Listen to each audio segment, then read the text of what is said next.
Welcome to KTV. నేను మీ journalist Bhumireddy Srinath Reddy. రాష్ట్రం ఆర్థికంగా చాలా ఇబ్బందుల్లో ఉందని, జీతాలు ఇవ్వడానికే చాలా కష్టంగా ఉందని ఆంధ్రప్రదేశ్ రాష్ట్ర ముఖ్యమంత్రి నారా చంద్రబాబు నాయుడు స్వయంగా అనేక వేదికలపైన ప్రకటించారు. ఇప్పుడు ఆ వీడియో ఒకసారి చూద్దాం. రాష్ట్ర ప్రభుత్వానికి వచ్చే ఆదాయం 100% జీతాలకే సరిపోతుంది. కేంద్రం ఇచ్చే గ్రాంట్ కానీ మనకు వచ్చే వాటా కానీ అప్పులు వడ్డీకి సరిపోతాయి. నేను మీకు ఇచ్చే సంక్షేమ కార్యక్రమాలు అప్పులు చేసి ఇవ్వాల్సి వస్తుంది. ఓట్ల వేటలో రాజకీయ పార్టీలు విసిరే ఉచిత హామీలు ఇప్పుడు ఆంధ్రప్రదేశ్ ఆర్థిక వ్యవస్థ పాలిట శాపంగా మారుతున్నాయి. సంక్షేమం పేరుతో సాగుతున్న అపరిమిత నగదు బదిలీ పథకాలు ఆంధ్రప్రదేశ్ ఖజానాను ఖాళీ చేయడమే కాకుండా రాష్ట్రాన్ని అప్పుల ఊబులేకి నెట్టేస్తున్నాయి.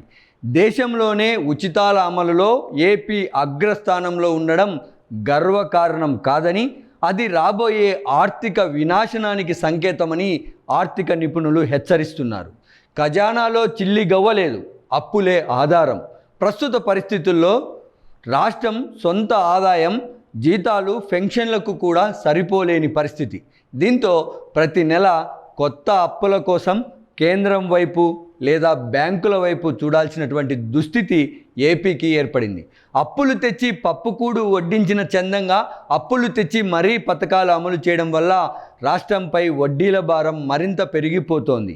ఆ భారం అంతిమంగా ప్రజలపై పన్నుల రూపంలోనే పడుతుందన్నది చేదు నిజం. అనాలోచిత ఉచిత పథకాల వల్ల దివాలా తీసి రోడ్డున పడ్డ శ్రీలంక వంటి దేశాల పరిస్థితిని మనం మర్చిపోకూడదు. నేడు రాష్ట్రం ఎదుర్కొంటున్న ఈ ఆర్థిక సంక్షోభం రేపు భారతదేశ ఆర్థిక భద్రతపై కూడా ప్రభావం చూపే ప్రమాదం ఉంది. కేవలం ఓట్ల రాజకీయాల కోసం వాస్తవాలను దాచకుండా పాలకులు ఇప్పటికైనా ప్రజలకు రాష్ట్ర స్థితిగతులను వివరించాలి. అభివృద్ధి అంటే కేవలం డబ్బులు పంచడం మాత్రమే కాదు, మౌలిక సదుపాయాల కల్పనని కూడా గుర్తించాలి. విద్య, వైద్యంపై పెట్టుబడి పెట్టాలి. ఉచితంగా నగదు పంపిణీ చేయడం కంటే ప్రపంచ స్థాయి నాణ్యమైన విద్యను, వైద్యాన్ని ఉచితంగా ప్రజలకు అందించాలి. అప్పుడు మనిషి యొక్క ఆర్థిక పరిస్థితి కూడా ఎదిగేలా తోడ్పడుతుంది. ప్రజలకు ఉచితాలకు ఆశపడకుండా తమ కాళ్ళ మీద తాము నిలబడేలా స్కిల్ నేర్చుకోవాలి.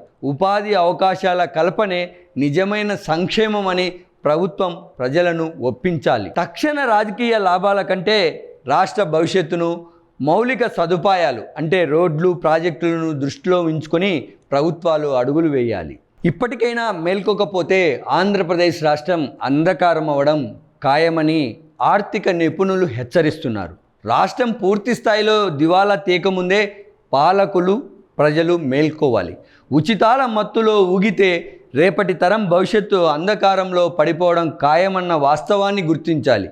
అభివృద్ధి, సంక్షేమం మధ్య సమతుల్యత లేకపోతే భవిష్యత్తులో మనం కోలుకోలేని దెబ్బ తినక తప్పదన్న వాస్తవాన్ని అటు ప్రభుత్వం, ఇటు ప్రజలు గ్రహించాలి. చూస్తూనే ఉండండి కేటీవీ. ప్రతి వార్త ప్రజల పక్షం.